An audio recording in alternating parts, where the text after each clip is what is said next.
Hey students, Pastor Brent here again, taping from my house. I wanted to let you know that I am looking forward to getting back together with you guys really soon. The government keeps saying we're getting closer and closer, so I cannot wait. Because I miss you guys, I miss hanging out with you guys. So, this week I wanted to let you know about an event that's coming up at the end of the month. That's actually this Friday. It's not even end of the month. This Friday, that you want to be involved with. It's your whole family, so sign everybody up. Go to the website gcstudents.org, and then at the very top click Double Dog, and you can get signed up there. Here's a video that gives you a little information about what it's like.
Great event to spread out to your friends and say, hey, you need to get involved with something that's happening at my church.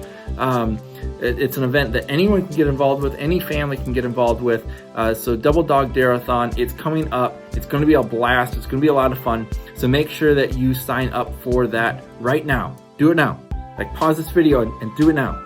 Okay. So, with all that, we're going to play a game today. It's a game that's video based, so in a minute, a video is going to pop on the screen, tell you all about it. There's only one question. So answer that question one way or the other, and text me or email me, bsalisbury@gcsarita.org, bsalisbury@gcsarita.org. Remember, the winners get a prize, so make sure you let me know. All right, here's the video.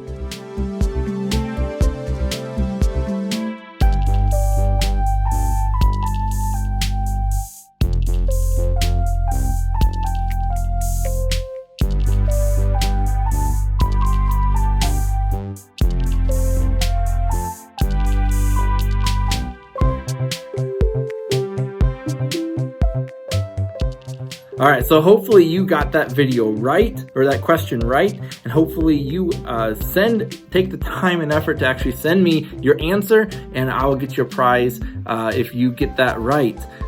Especially, this one's only 50-50 chance. I mean, come on, how much easier can I get for you? So here's the deal. This week, our video, our lesson's going to once again be talking about Easter and following up with an idea of how we're supposed to live now, and what does Easter do for me? Like, what kind of personal, what kind of application does Easter have for my life? So I hope that you really enjoy it. Take some notes, and I'll see you when it's all done. Easter, a time for fake grass, plastic eggs, these things, chocolate bunnies, and people dressed as bunnies. And then there are the weird parts of Easter, like fake grass, plastic eggs, these things, chocolate bunnies, and people dressed as bunnies, which is interesting.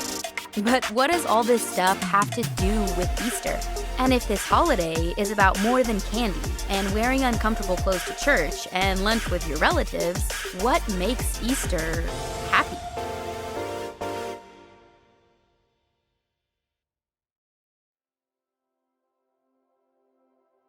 Hey everyone, my name is Emily. Is there anyone in here who actually likes Peeps? Likes Peeps? You know those little so-called marshmallow chicks and bunnies that show up every Easter? This might just be me, but those things do not bring me a lot of Easter happiness. I seriously gag at the sight of them, and feeling the texture of them is even worse. Despite how I feel about them, for some reason grocery stores load up with them around Easter time. It's like a bunch of Peep-themed haunted houses. And what's crazy is the week after Easter, you see people rush to the store because they're half off. Seriously? What do you even do with that many Peeps? Every year around this time, I feel like I'm in a personal war against Peeps, especially because everyone in my house loves them. Meanwhile, Peeps are taking over my pantry, causing me to turn against my family. Why? Because I'm the only one who sees how disgusting these creatures are. Okay, maybe I'm being a little dramatic. Peeps have never caused me to turn against my family. Peeps have never made me feel all alone and on my own. But there are some things in life that have made me feel like I'm on my own. I bet you could think of a few yourself. When I was a kid, my parents moved our family across the country because of a job change. I started in a new school, moved into a new house, and moved away from the only friends I had, all within a couple of weeks. Thankfully, I was only 10 when this happened, and I adapted pretty quickly to the change. But there was a definite feeling of loneliness there for a while. And that wasn't the only time I felt that. Whether I was on my own, making certain decisions, standing by certain beliefs, or dealing with doubts and fears and feeling like I was the only one who had them, I have definitely had seasons of feeling alone. At this point in your life, I'm sure you have too. Maybe it was because your family moved, your friend group changed, or you lost a friend, a breakup, certain decisions that no one else seemed to understand, a question, feeling, or doubt that you had and you felt like nobody understood you, especially your parents. I think we all know what it feels like to be on our own. And this is different than experiencing independence or freedom, isn't it? This on your own feeling is more like loneliness, fear, uncertainty, and anxiety all wrapped up into one. And when we feel like we're on our own, we start to believe things that seem to be true in the moment but generally aren't. Maybe we think that nobody understands us and probably never will, or that we'll never get through what we're facing, or that we don't have enough strength to make it on our own. Or we become more afraid and isolation only intensifies it. Here's what's tough about loneliness. Statistically speaking, almost half of Americans feel alone. Now, I have to admit, sometimes being alone is cool. I'm an introvert, so I can spend long periods of time on my own and really enjoy it. But there's a difference between being alone and feeling alone, isn't there? There's a difference between alone and lonely. And when it comes to loneliness, our generation is flooded with it. And that sense of loneliness has contributed to a rise in things like anxiety, self-harm, depression, even suicide in our culture. Why?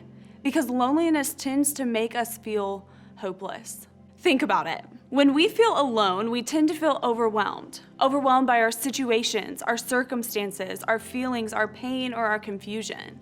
And here's what's crazy about that. Loneliness feels so bad because I don't think God wired us that way. I'm saying we were created and wired for close relationships.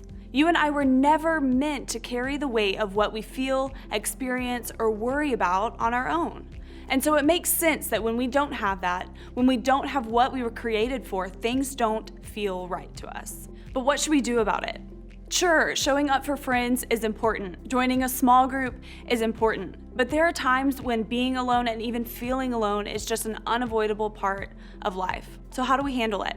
Well, believe it or not, what happened the very first Easter and in the days following can be a game changer for us when it comes to this seemingly overwhelming problem. The very first Easter, Jesus' closest friends felt overwhelmed in a similar way. For years, they had been traveling together, doing life together, hanging out every day with Jesus. Suddenly, they were completely on their own. At least that's what they thought for a couple days between Jesus' death and resurrection. While we don't spend a lot of time at Easter thinking about the time between Jesus' crucifixion and resurrection, I can guarantee you that his closest friends, disciples, and followers never forgot how difficult those days felt. You see, Jesus' closest friends and followers had walked away from jobs, family members, finances, and safety just to follow him. And then he died. The future they imagined for their leader, their country, and themselves disappeared. Just like that, everything changed. So what did they do? Some stuck together, but many of them ran for their lives or hid from the people who killed Jesus. They had no clue what was going to happen next. We know how the story ends, but at the time, they didn't. So imagine their surprise and relief at seeing Jesus alive again. That is, until Jesus left again. Yes, you heard me right. Jesus died, came back to life, and then left again. But this time, their response was completely different. One of the ways we know what happened with Jesus is a document written down by a doctor named Luke, who investigated the whole thing. In fact, there's a second document where Luke recorded exactly what happened with the Jesus followers after Jesus died and came back to life. He recorded their acts, and so we call that document the Book of Acts, even though it's more like a letter than a book. According to Luke, when Jesus left a second time, his followers didn't seem to think that they'd be left alone again. In fact, it wasn't until after Jesus left a second time that Christianity really took off and began to change human history forever. We'll get to the rest of what Luke said, but before we do, I want to look at another document written by one of Jesus' good friends, John. John remembers that before Jesus was crucified, he told his disciples that he was going away, but they didn't get it at the time. This is what he said in the final meal with his disciples before he was arrested. But in fact, it is best for you that I go away. Jesus actually told his disciples that it would be better for them if he left. But why? Well, Jesus continues, because if I don't, the advocate won't come. If I do go away, then I will send him to you. Jesus said that in order for the advocate to come, he had to go. The term advocate usually refers to someone who helps, comforts, and defends others. And the same is true here. This advocate Jesus is referring to is what we call the Holy Spirit. It's basically the Spirit of Jesus among us, even though he's not physically present. He is the one who helps us, comforts us, and gives us wisdom and power beyond ourselves. The Holy Spirit came to earth after Jesus left the earth. Jesus promised that if he left, it would be better for us. Why? Because the Holy Spirit would be there. And once the Holy Spirit arrived, the power and spirit of Jesus could be everywhere, not just in Jesus. And so right before Jesus ascends into heaven and leaves for the second time, he reminds his disciples of what he said during the last meal they had together before he was killed. Yes, his physical body was leaving, but his spirit would remain behind. Check it out. But you will receive power when the Holy Spirit comes upon you, and you will be my witnesses, telling people about me everywhere. In Jerusalem, throughout Judea and Samaria, and to the ends of the earth. Of all the things Jesus could have reminded his disciples of, he chose to remind them that the Holy Spirit was on the way. The Holy Spirit would come and give them power to tell people all over the world about him. In other words, it was a reminder that even though he was leaving, they wouldn't be alone. And guess what? It's exactly what happened. In the days and years to come, Jesus' followers would receive the power of the Holy Spirit to tell people all over the world about him. And today, roughly 1/3 of Earth's population says they believe that message. The Christian movement, started by Jesus and carried on by his first disciples, outlasted things like the powerful Roman Empire, intense persecution from governments and other religions, and then just thousands of years of change. The men and women who Jesus left twice started the greatest movement in human history. Even when their leaders seemingly left, even with their overwhelming lack of resources, even with their perceived powerlessness in the face of the authorities of the day, the Holy Spirit gave them power, even though they seemed powerless. And even though Jesus left, he sent the Holy Spirit to be with them. That meant that even though Jesus wasn't physically there, they would never be alone. Here's the best part about all of this. Jesus' promise was not just for his first disciples. When Jesus promised an advocate who would give us power and be with us, that was true for everyone who would ever believe in him. That means that you and I have access to that very same Spirit. See, Easter is so much bigger than a celebration of something that happened 2,000 years ago. Yes, Jesus' resurrection changed everything, and the resurrection is the center of everything we believe as Christians. But it's also a reminder of his power and presence that are still available to us today. Easter can change everything about how we live our lives right now because of this simple truth. Easter means you're never alone. Jesus' first followers knew what it was like to feel like they were on their own. After he died, it seemed like all their hopes were crushed. They may have even felt like they made a huge mistake by following him. And while I can imagine they loved seeing him come back to life, they were probably surprised when he didn't stay with them. They probably wondered how Jesus not being physically with them could be a good thing. But soon they learned that it was. He left something behind. Actually, he left someone behind, an advocate, his Spirit, which reminded them that they'd never be alone. What if you and I could live with the same assurance and confidence that they did after receiving the Holy Spirit? What if no matter how lonely, how overwhelmed, or misunderstood we felt, we could trust that we're never alone? Let me ask it more directly. What if this is real? What if the literal, actual God who created everything and died and rose again is literally always with you?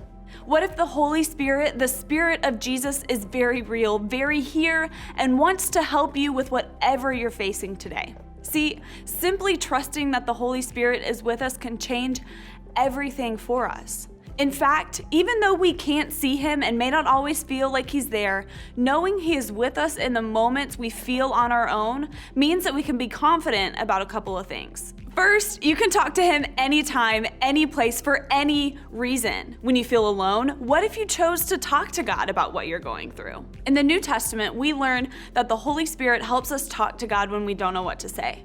What if the next time you felt like you were on your own, you chose to talk to God about what you're facing or feeling? What would happen if you chose to believe that he hears you and his Spirit is at work in ways that you can't see? Second, you're stronger than you think you are. The odds were stacked against Jesus' first followers. Jesus wasn't there. They were underqualified. The Romans were incredibly powerful. Yet, the movement they carried forward has forever changed the world. That's because they knew that they were stronger than they seemed. They knew that even though it looked like they were on their own, they had God's power flowing in and through their lives. The same is true for you and I. When we face challenges that seem too overwhelming for us, we can be confident that the Holy Spirit's power in us cannot be overcome. We can also be confident that God's power in other believers will be there to support us too. You might feel like what you're facing is too powerful for you, and that may be true, but it is not too powerful for the one that is in you and other Jesus followers around you. Remember, Easter means you're never alone. The power of Easter is that Jesus enabled us to be confident that we'll never be alone again. Why? Because we trust in his Spirit that lives inside of us. In a day and age where so many of us are lonely, this might be the happiest news we've heard in a while. As you head out today, I want you to think about this question. In what area of my life do I feel alone? Then imagine Jesus, the same Jesus who loves you and died for you, looking you in the eyes and saying, "You're not on your own here. We're in this together." Maybe the best news you'll hear this week is you don't have to imagine this. The Holy Spirit makes it a reality, and that's why Easter is so very happy. Wow, what a great lesson. Really hits home to who we are and how we can live because of Easter. Hey, I wanted to let you know that we'll be back at this again next week. Of course, next week is Double Dog Dare-A-Thon. If you've not signed up, you have another chance. Go sign up right now. Double Dog Dare-A-Thon. Next week, we'll give this video on Sunday will be the recap video that you'll want to check out as to what happened with Double Dog Dare-A-Thon. So, Go sign up for Double Dog Dare-A-Thon. We'll see you next week. Bye.